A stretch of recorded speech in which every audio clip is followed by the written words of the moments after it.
France is withdrawing its soldiers from the Central African Republic less than a week after Faustin Archange Touadera was sworn in as president of the war-torn nation.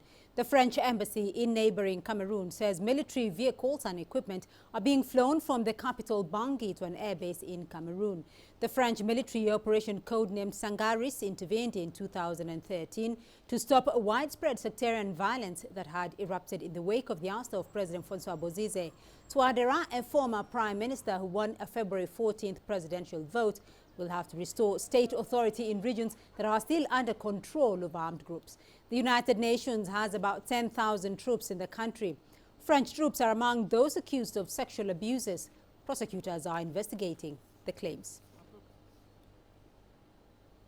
For more on that story, CCTV's Kate Parkinson is joining us live from Paris. Kate, what are the main reasons, though, if you can hear me there, what are the main reasons for the troop withdrawal out of the Central African Republic?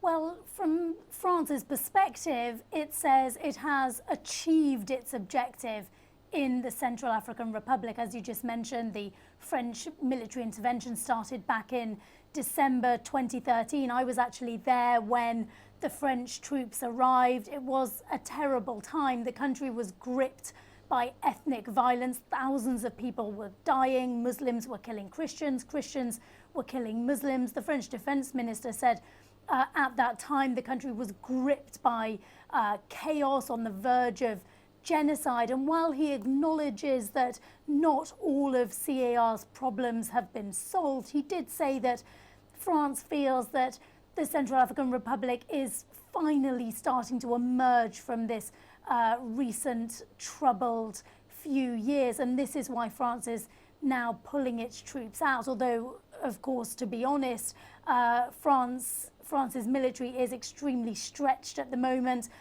It does have other troops committed to anti-terror operations elsewhere in Africa.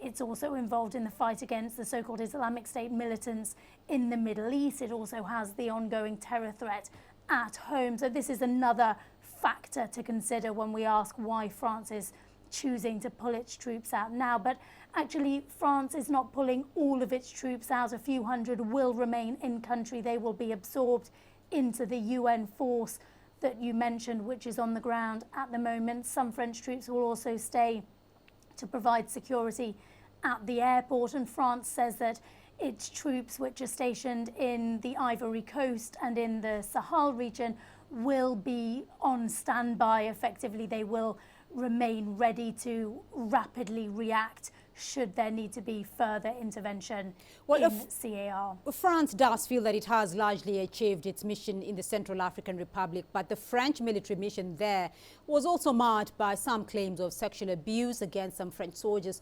What more do we know about that investigation into the claims?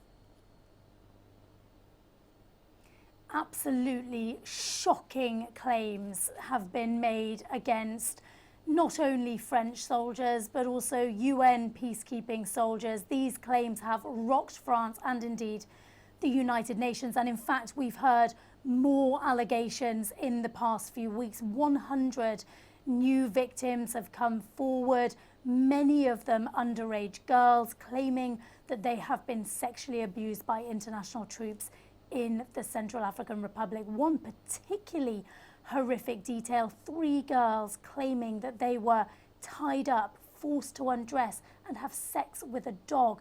They say that it was a French military commander that forced them to do that. Shocking allegations, and not the first time we've heard these. A report leaked last year includes claims that French soldiers forced refugee children to to take part in sex acts in return for food. So really terrible allegations that have been made. This is really shocked France. The Paris prosecutor, has launched a new investigation into these latest claims. But of course, these new allegations certainly widen the scope of this scandal that has really marred this mission. As you said, the French ambassador to the United Nations described the latest allegations as sickening and said there will be exemplary action, disciplinary action taken if they are indeed proven to be true. Right, Kate Parkinson joining us there from Paris.